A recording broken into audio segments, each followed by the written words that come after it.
சன்னிதானம். அச்சுதனின் கண்களிலே என் ஏகாந்த பொன்வானம். சரணம் சரணம் குரு சுவாமி, எந்தன் வேண்டுதல் தீர்த்திடு சுவாமி.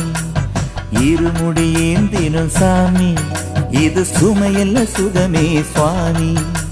கரிமலை முட்களின் தோட்டம், கண்ணீருட்டிடும் பனிமூட்டம், காட்டானைகளின் கூட்டம்.